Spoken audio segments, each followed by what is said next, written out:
Robin Hood Radio and the Robin Hood Radio Network is proud to present Leonard Lopate at Large, lively hour-long in-depth discussions providing overviews and context to topics usually covered in partial measures. His guests include leading thinkers, scientists, artists, economists, farmers, historians, authors, and politicians. Mr. Lopate is a Peabody Award winner whose numerous honors include 3 Associated Press Awards and 3 James Beard Awards.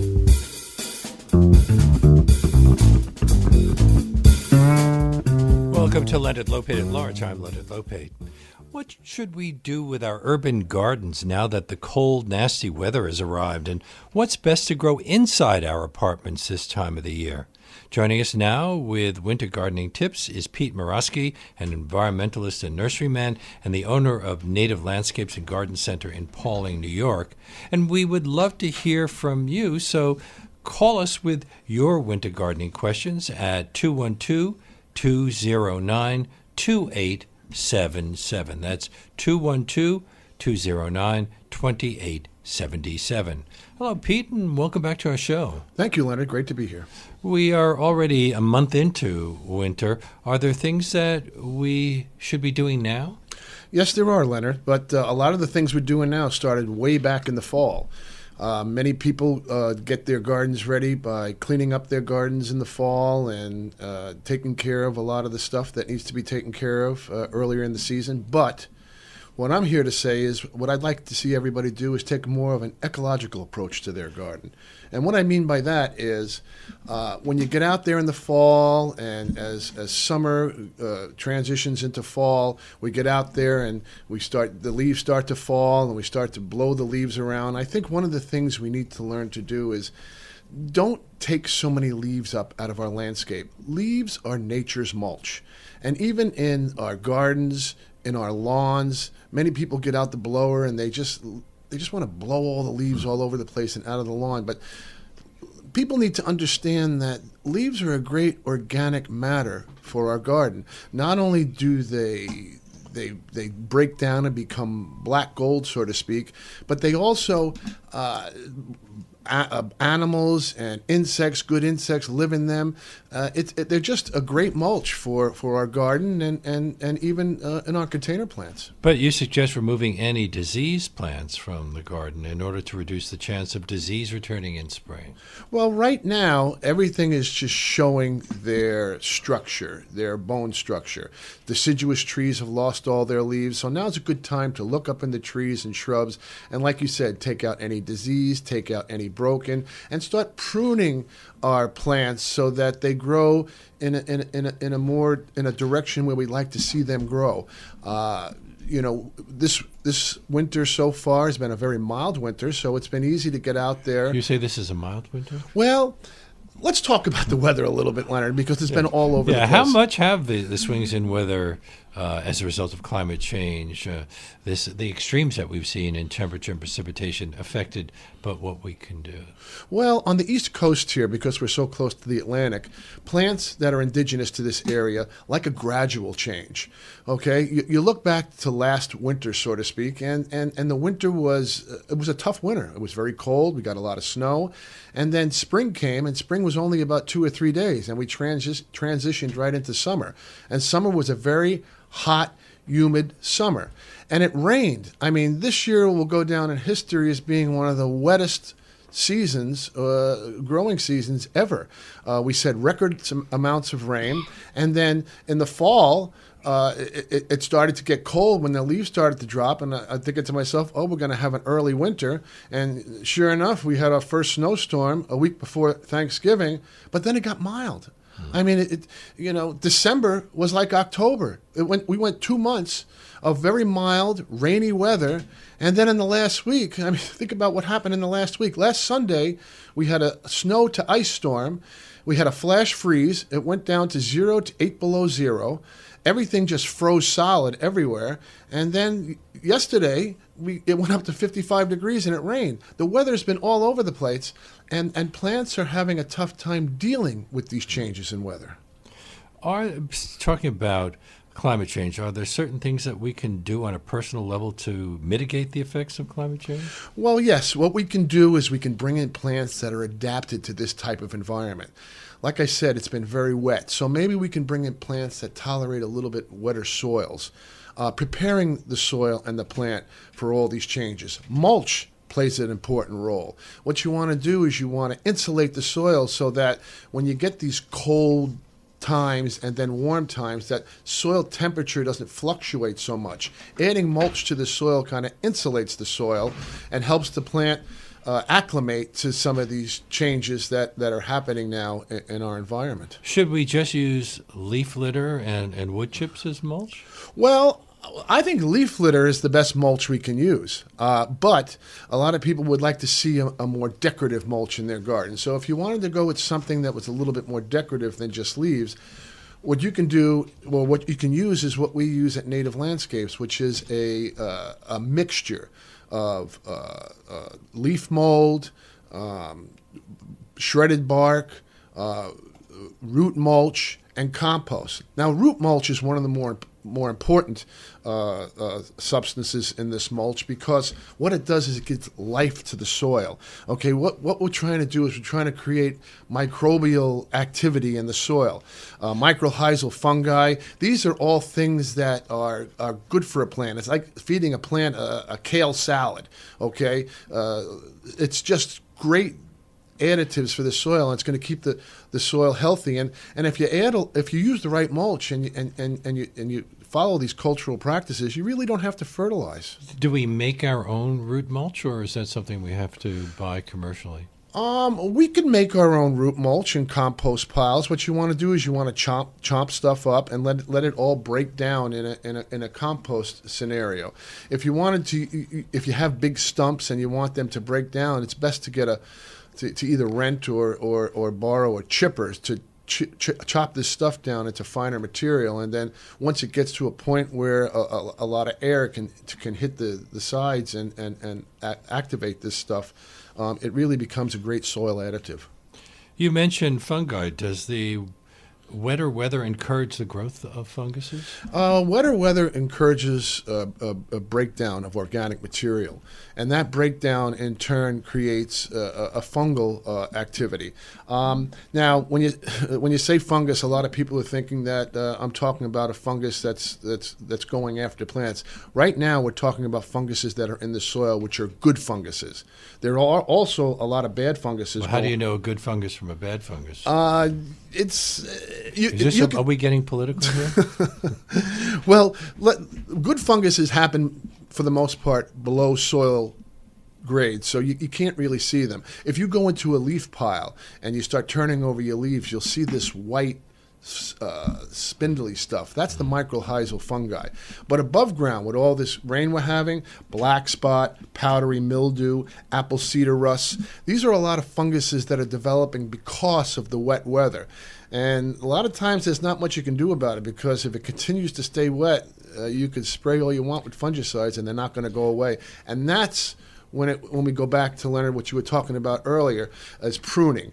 To open up the branching structure of these trees and shrubs so that air can get through these trees and shrubs, and that funguses don't stay stagnant, and the air is able to dry them out and keep the funguses down. A reminder to our listeners, if you have any questions about gardening, whether it's outdoors or indoors, and we know a lot of people have plants in their homes, you can give us a call for Pete Muroski at 212-209-2877. Do certain plants thrive in the cold months? Yes, there are. A lot of the evergreens. In other words, when you design a landscape around your home, what you want to do is you want to bring a mix of trees and shrubs to create, a little bit of evergreen. Some deciduous stuff has red or interesting leaf bark, but some of the stuff that's colder hardy and like it a little bit wetter. A lot of your spruces are very interesting and require a little bit colder environment. Many of your hollies, like it a little bit colder. There's many plants out there that prefer a colder environment and a wetter environment, and sometimes it's nice to mix these environments or these plants a little bit to create winter interest in our garden. So evergreens continue to grow all winter. In fact, they're fed by the rain and snow. But since deciduous plants just go dormant above ground, they don't need any of the extra water? Well, does the rain affect them? Let's talk a little bit rain about and snow. Right. Yeah, let's talk a little bit about plant growth. Evergreens don't grow in the winter.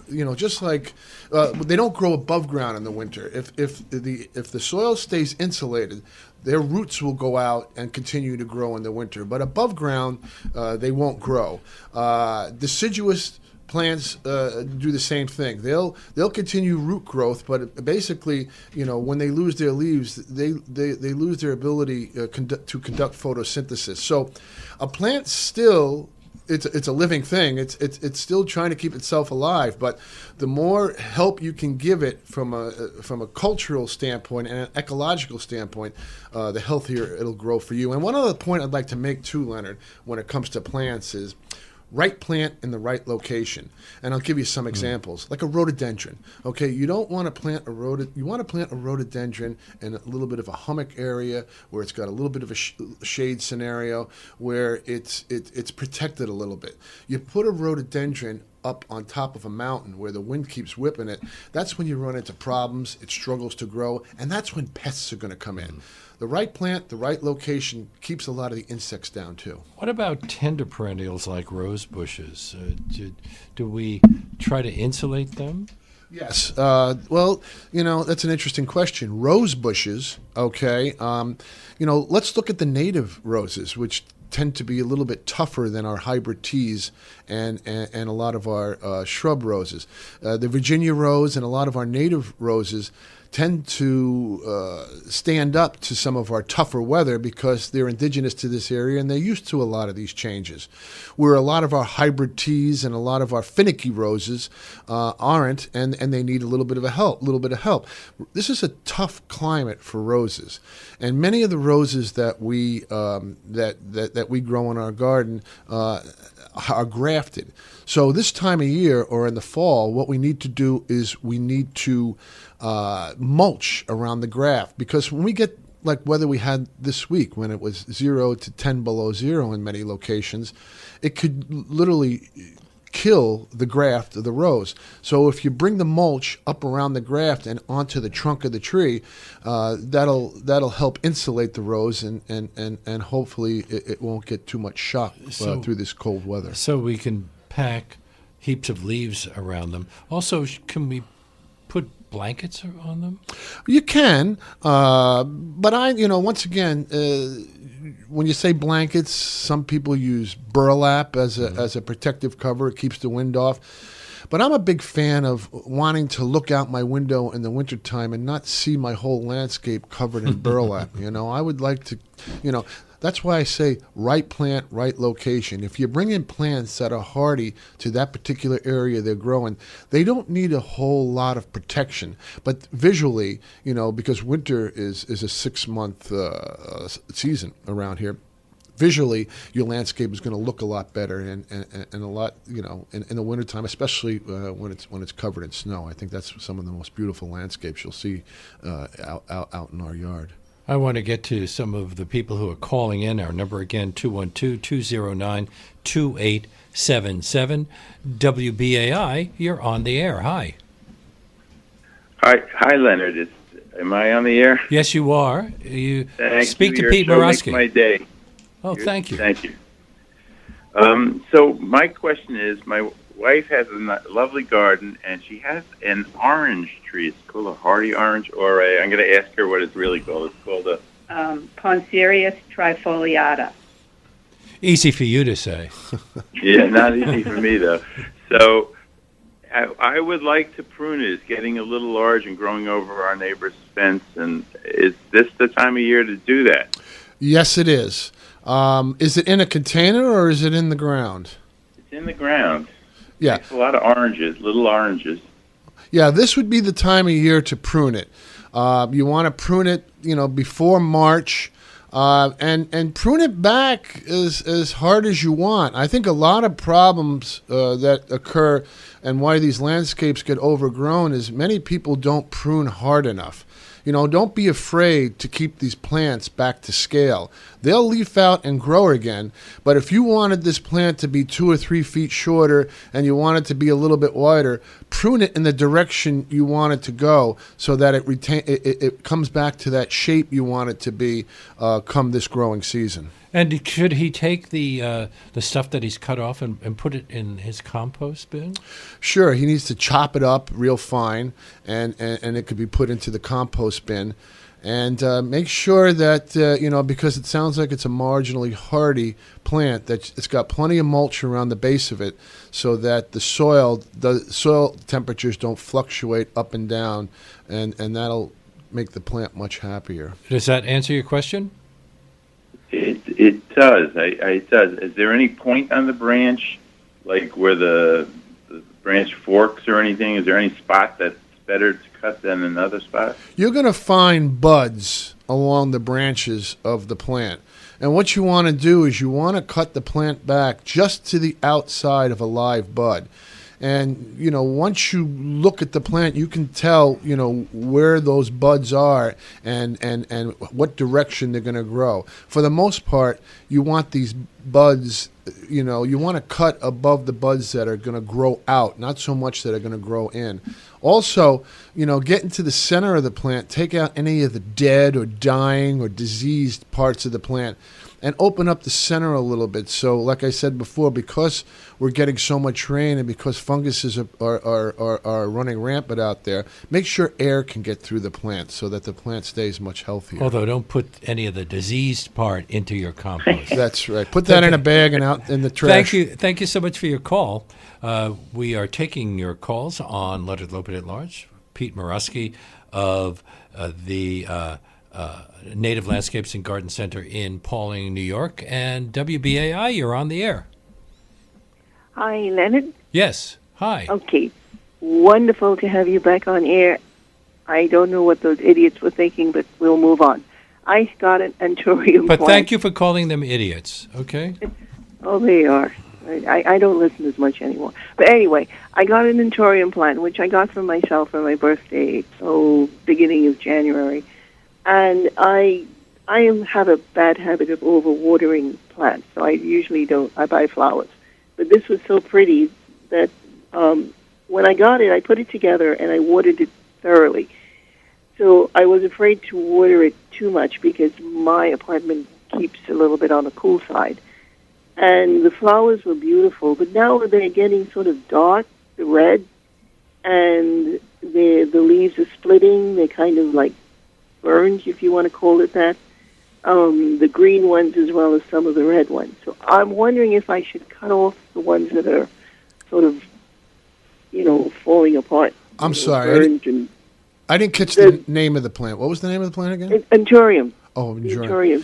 Yeah. Is it in a very sunny location in your apartment? Does it get my whole apartment gets a lot of sun, so I've moved it sort of away from the window and from the heat, because they said. And that's something I want to ask you about in a little bit. The whole business of people putting their plants in the window.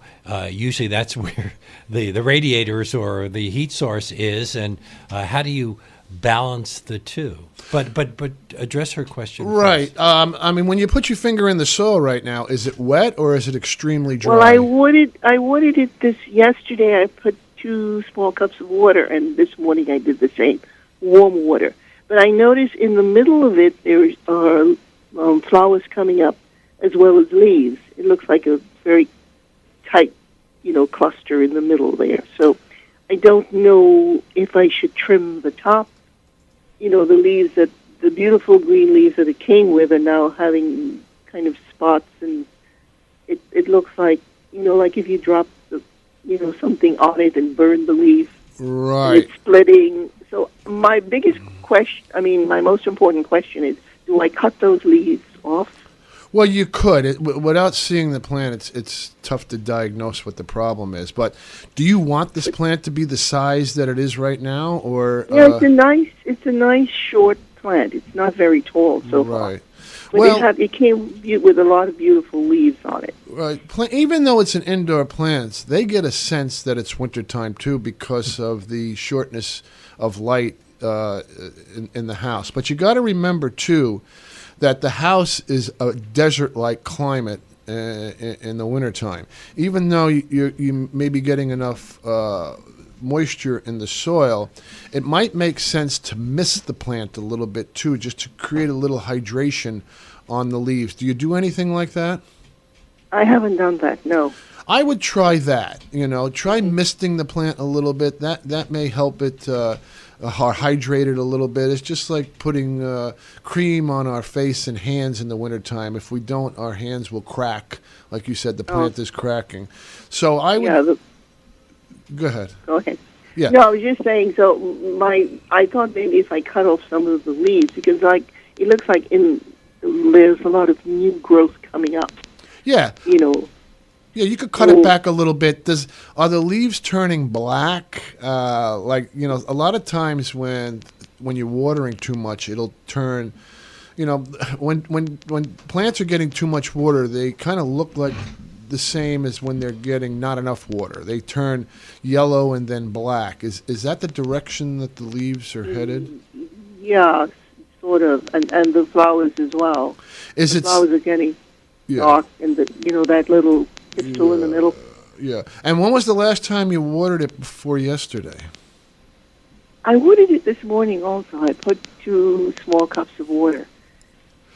Yeah, I think it sounds like you're watering too much. I would cut back on the watering. And, how I would test the soil is put your finger into the soil about an inch or 2, and if it feels moist, let it go. A lot of times, what most plants want is they want it to get wet and then completely dry. If you put 2 cups of water in it yesterday and then you put another 2 cups in today, it sounds like you're giving it too much water. Now, how big of a container are we talking about? Is it like a 1 gallon, a 5 gallon container? Is it a fairly big container or a small she's container? gone. Oh, she's gone? Yeah. All right, good luck.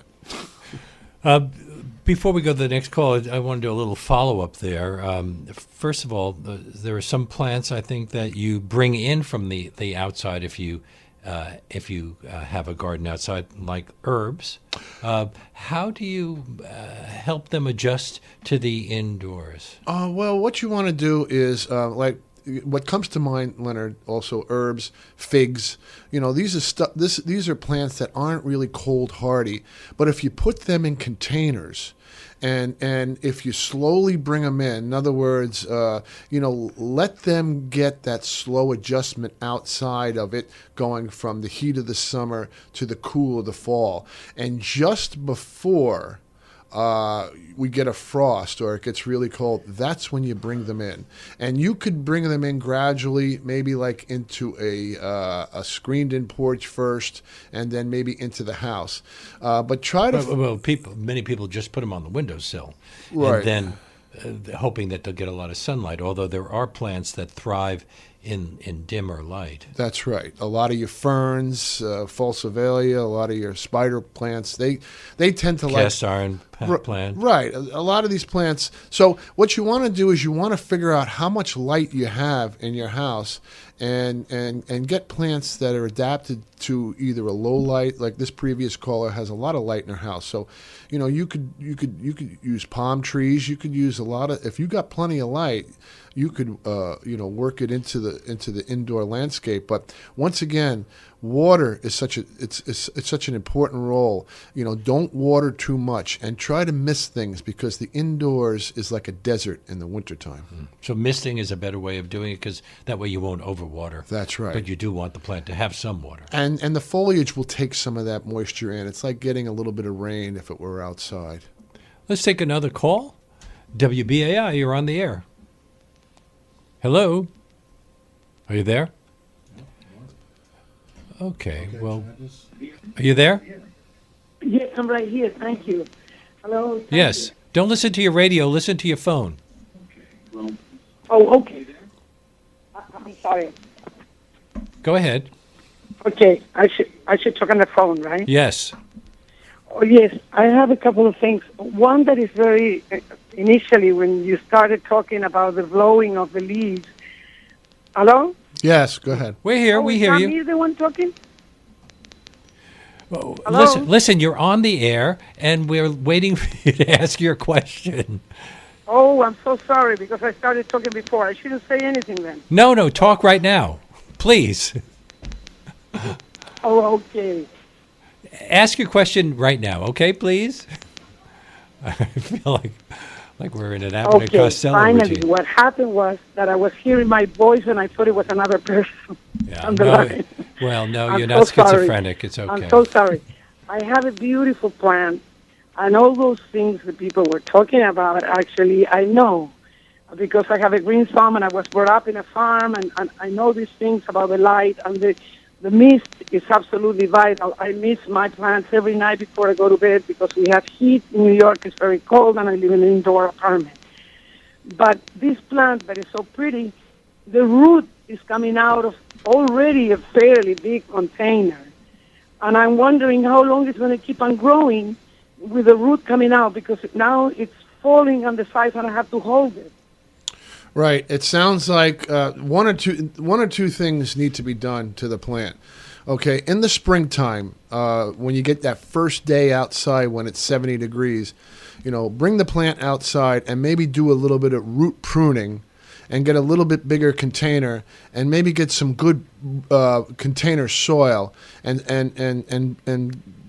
repot this plant, because I was thinking about that. The problem was that if I repot it, I'm going to have to get it taller, because the only problem is not the container is very big, but the root is coming out of the earth. So I'm wondering maybe if it's a plant that I should be not outdoors, because it's an indoor plant, I think, but maybe in a nursery or something where they can keep on growing. Right.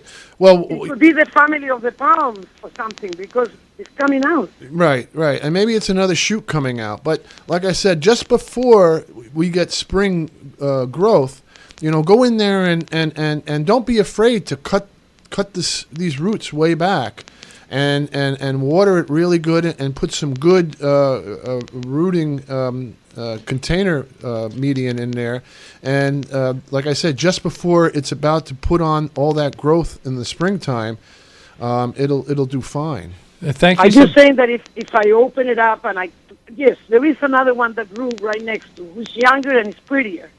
And the big one, which is also very pretty, and it even blossoms. It's those very wide green leaves that they blossom one white flower once a year or whatever. But I was wondering, you say I could cut that root and reroot it? Yes, you can. Thank you so much for your call. Now, you mentioned putting it in potting soil. Is that something you have to buy commercially? Well, what happens, Leonard, over time is a lot of soils in a container of a plant that's been in there for 2 to 3, 5 years get sour. And you want to bring in some new soil to kind of rejuvenate the plant. And container plants, too. I mean, I'm not a big fan of really doing a lot of fertilizer to the outdoor plants, because I think by proper cultural practices, leaf mold and a lot of the right mulches, you don't really have to fertilize plants that much. But container plants are a different story. Container plants need to be fertilized because their roots can't get out in the soil and find the nutrients they need. They're pretty much dependent on you for their survival and to thrive in their container plant. And try to use something a little bit more natural and not such a synthetic fertilizer in the containers. The plants will grow happier with that type of fertilizer. What about pesticides? You don't recommend them? Well, herbicides? Pesticides are an interesting story. I think that unless it's an infestation, I would take a close look at what's going on and use mechanical methods before I went into any kind of the spray methods. For instance, I got a call last fall from a customer who had a lot of worms growing on their pines. So it turned out to be sawflies, and I went in, and by mechanical means, I pulled all the worms off of the shrubs, and I dropped them into a container of water, and I flushed them down the toilet. Now, you could do that fairly quickly and not run into too many problems and you don't have to spray. But if you do have to spray, if it's an infestation, like if you got a whole row of trees that have hemlock woolly adelgid, or if you need to get up in a tree, 20, 30 feet, you do have to spray. Use sprays that are a little bit more environmentally friendly, like oils and soaps. Try not to go with some of the nasty chemicals that are out there, because it's just, the more we find out about this stuff, the more we're finding that it's not good for us, it's not good for wildlife, and it's not good for our dogs and cats that are kind of lurking around outside of our house. You're listening to Leonard Lopate at Large on WBAI New York 99.5 FM.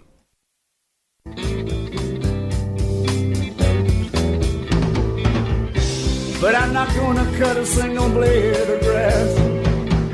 My garden will look just like the distant past, before the days of agricultural land, before the time when pebbles turn to sand. When I leave this house, I'm going to stay. I'm forsaking my comforts to live another way. Get my clothes to mix my food from bins, my water from ponds, and have friends for all my friends.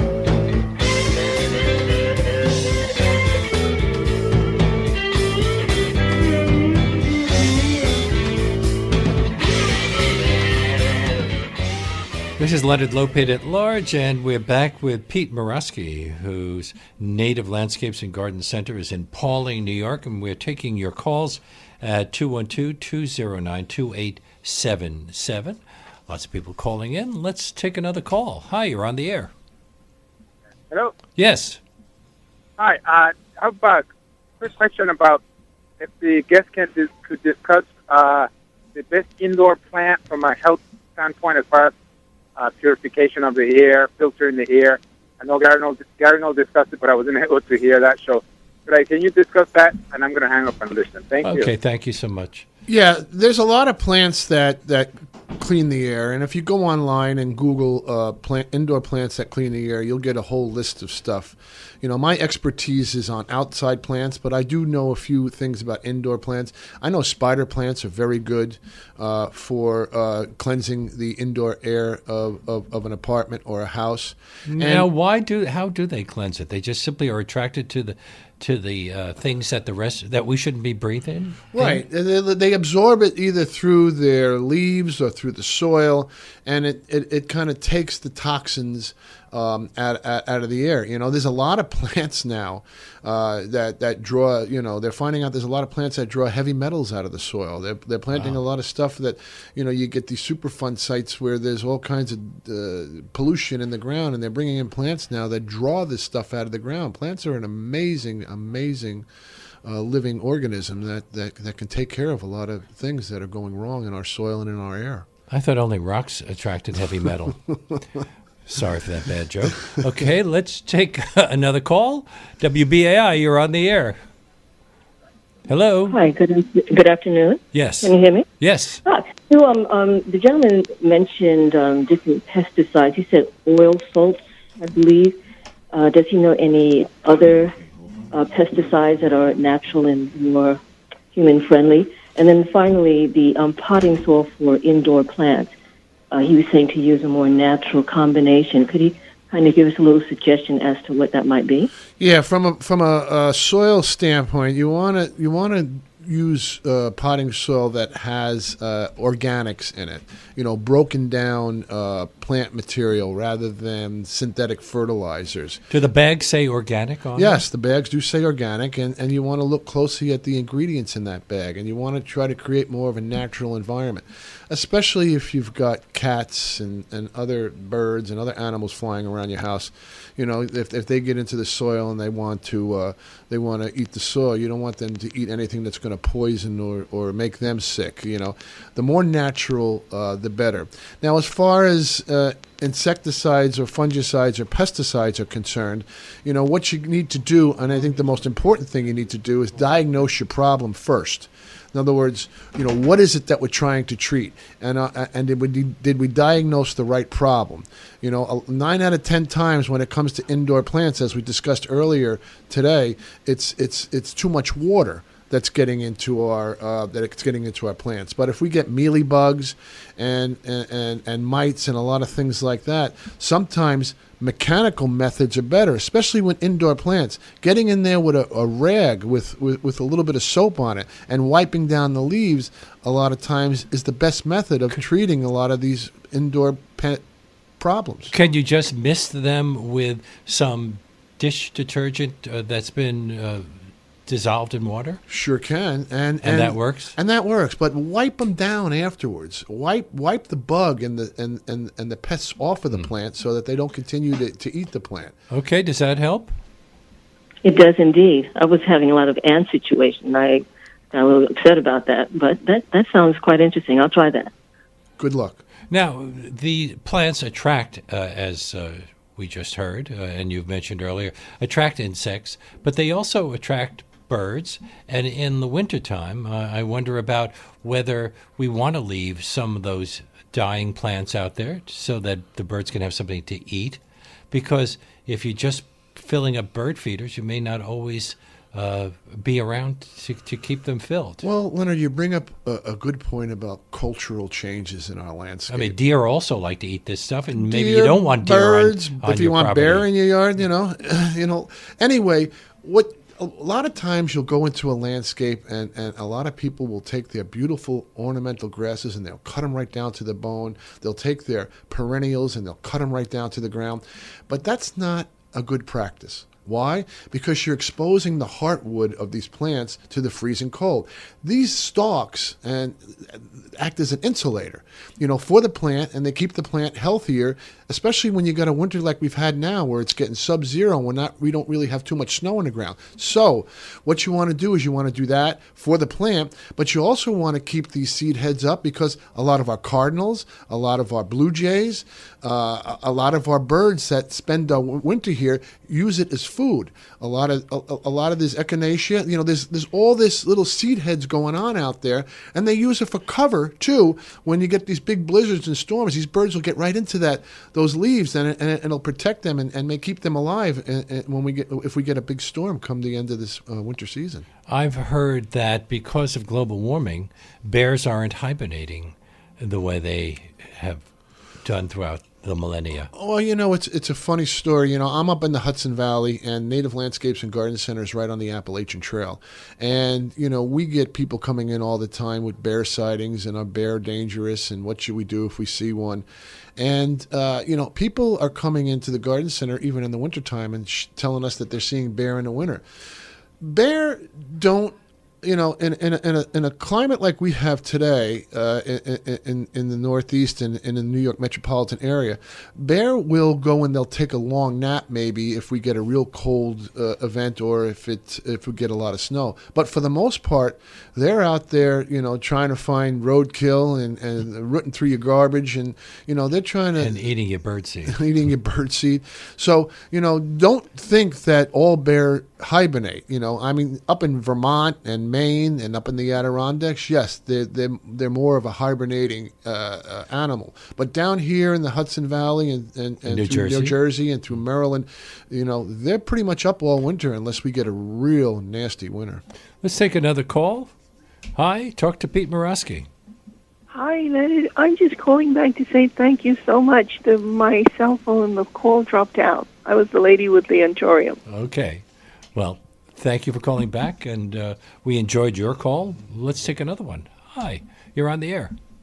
Yes, hello. My name is Paul. Yeah. I'm from New Jersey, North Jersey, and I have a nice garden, but I can't seem to grow. You got great tomato plants, great eggplants, great whatever, but I can't get pepper to grow. Peppers to grow? Yeah, they stay small and they don't do nothing. Compared to the eggplants, they grow big. The tomato plants grow great. I even have watermelon. And I just can't get the pepper plants to grow. Would his soil be a factor? Well, I was going to say that. Have you been growing your garden in the same spot year after year? No, not that, no. Do you put compost in the garden in the springtime? Well, yeah, leaves. I have leaves. Okay. What you might want to... But, you can use all sorts of things in compost. You can use table scraps. You can use You can use, if you're peeling a mandarin orange, you throw the peel into it. You throw the egg, Well, not that so much, but white pepper doesn't want to go. Well, you need to. Yeah, I understand what you're saying. They don't move out. The eggplants are half a foot, half the body of a man tall. You know what I mean? Right. Tall. And the eggplants and the tomatoes are doing okay. Oh yeah, you're kidding me. Yeah, well, watermelon even. Yeah, I would move the peppers to another location. And try them there, but really compost the soil and get it so that there's a lot of nutrients in the soil. That would be my suggestion. I got a good trick for people if they want to learn. You can put oak leaves that have been composted and put a piece of soil on top of it, and the oak leaves will kill the soil underneath, and you grow right on top of the oak leaves. You put like soil on top of the oak leaves, and you put your plant it like a giant yellow squash, giant. Well, the reason the oak leaves do that is they're a very acidic leaf, and when they decompose, they change the pH of the soil. Very acidic. They make the soil very acidic. I used to put the white stuff on the oak leaves, compared to maple leaves, which took more not sour. You're talking about lime? Yeah, lime. Yeah, sure. Right. But what I just don't understand why the pepper plants just don't take off. They just stay small and crappy. Yeah, it's a tough call. Try to start them inside too, but try to make your soil as much nutrient rich as you can. Now, is this a good time to plant seedlings in pots? Are there certain herbs and plants that you recommend growing indoors? And also, what about bulbs? Yeah, bulbs you want to plant in the garden in the fall. Okay, if you wanted to force bulbs, what you could do is you could put bulbs in containers back in the fall and put them in the freezer, and then take them out now. And next thing you know, you got daffodils blooming in the house for Easter. You can't just put them in the closet, in a dark closet. They need to get cold. They need to freeze, and they need to get cold before they go into they grow. They need to go through that cycle. But, Leonard, you bring up an interesting concept because recently, we'll talk a little bit about garden trends. Recently, I'm getting a lot of calls about edible landscapes, and this kind of goes along with this last gentleman who just called, where people want to do more fruit trees in their garden, the ground covers that fruit, rather than doing vinca and myrtle and pachysandra, that people are looking to plant strawberries as a ground cover, and that they're doing their vegetable garden in and around their house, not so much in a plot out in the yard anymore. And a lot of these vegetable gardens are very ornamental. Radishes, carrots have a beautiful top. So adding these plants right to the landscape it seems to be the trend of the future. Bringing in, like, let's say you have a hole where a shrub just died and you want to put something that gets about 4 feet high. A beautiful beach plum in that particular location not only looks handsome, but in the fall, you're going to have great fruit from this plant, and it fills a gap in the landscape. So edible landscape seems to be the trend of the future. Let's take another call. Hi, BAI, you're on the air. Hi, very informative show. I would like to know what plants can I keep indoors in my apartment that will be good health benefits. I'll take your answer off the air. We kind of talked about health benefits before, didn't we? Right, it cleanses the air. A lot of these plants, if you Google plants that are give you that cleanse the air of an apartment or a house, and you'll come up with a list of them. But the important thing is to find plants that'll fit in your house.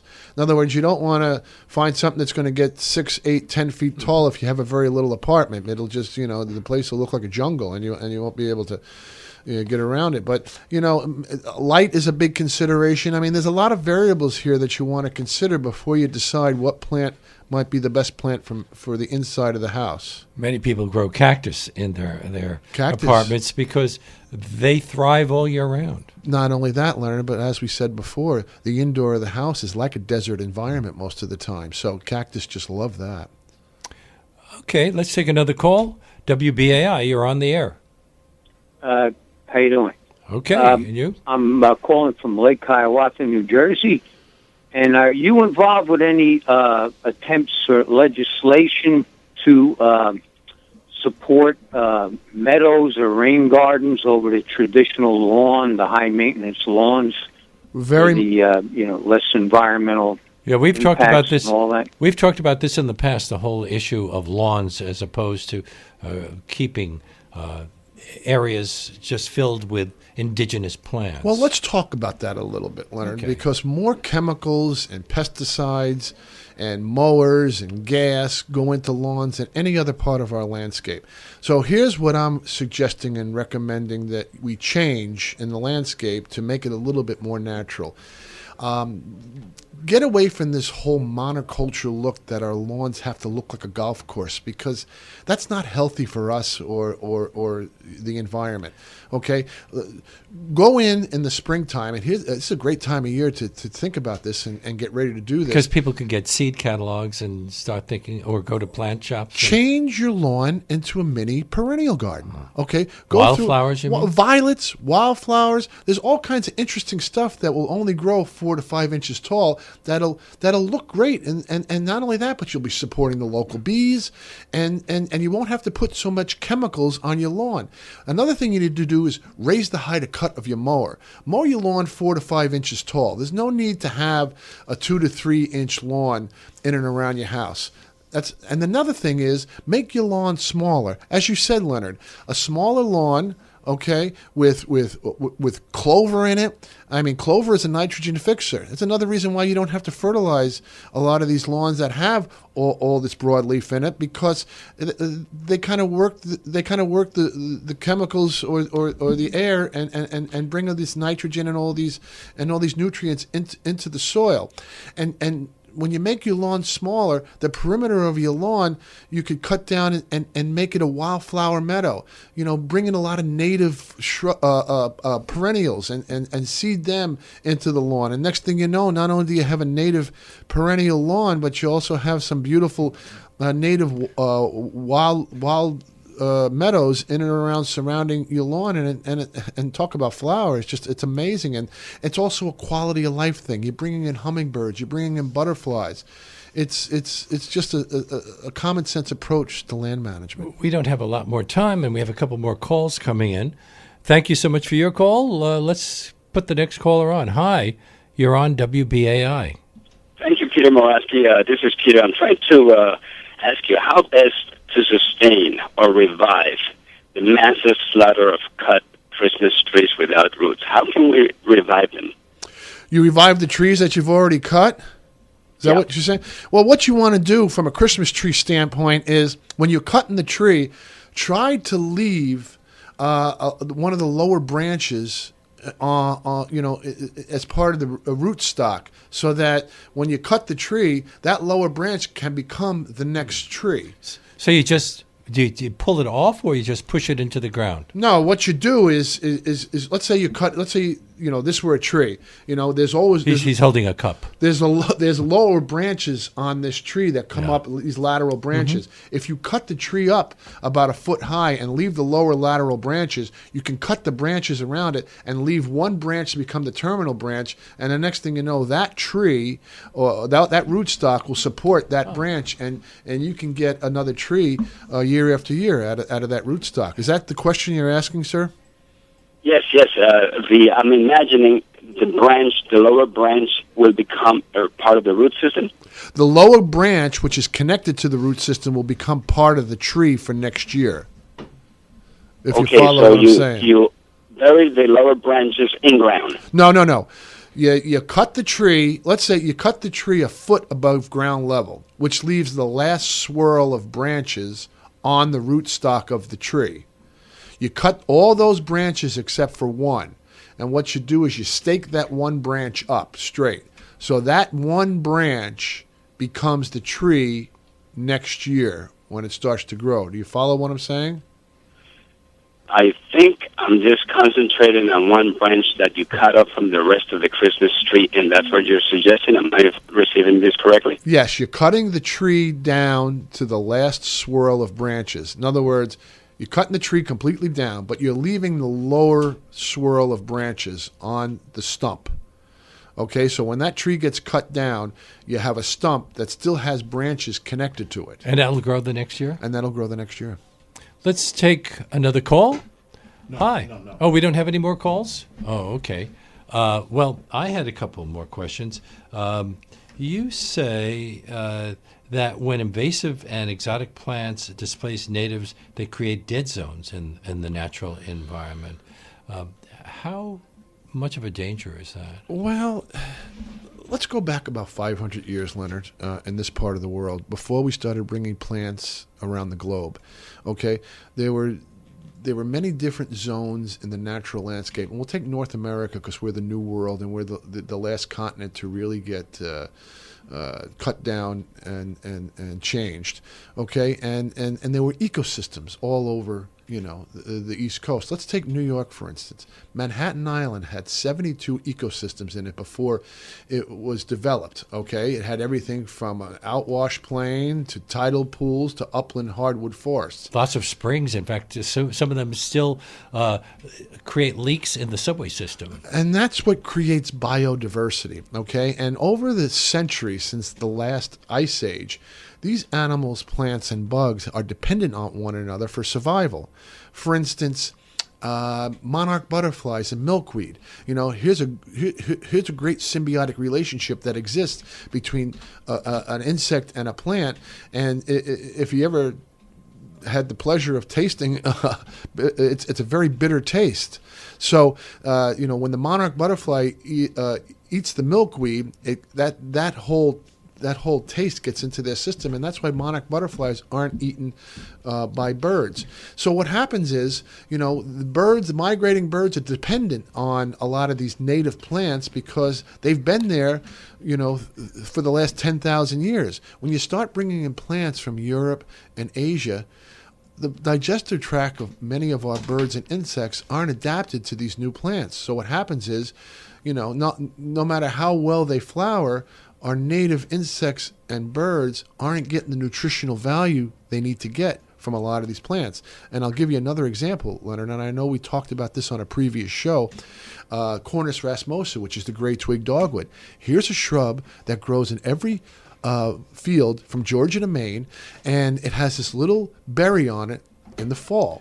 Okay, and many of our and that berry is so loaded with fat and protein that many of our migrating birds depend on that. And if it weren't for that particular berry, they wouldn't be able to make it across these big bodies of water like the Chesapeake Bay. This is how important a lot of these native plants are. But are those native plants more likely to do well in the winters that we're experiencing, or does it matter if that plant came from Asia or Europe or is indigenous? Well, common sense will tell you that if a plant has been here for 10,000 years, and it's not, this is nothing new that's happening now. We've had swings in weather since the beginning of time. That these plants have adapted not only to the weather but to the soils that are around here too. And I'll give you another problem that's happening right now in the natural world, and that is the diseases that exist in a lot of our, like the Dutch elm disease. Elms are such an important tree because they were street trees, in the Midwest and the Northeast, because you don't have to prune them; they grow like a vase.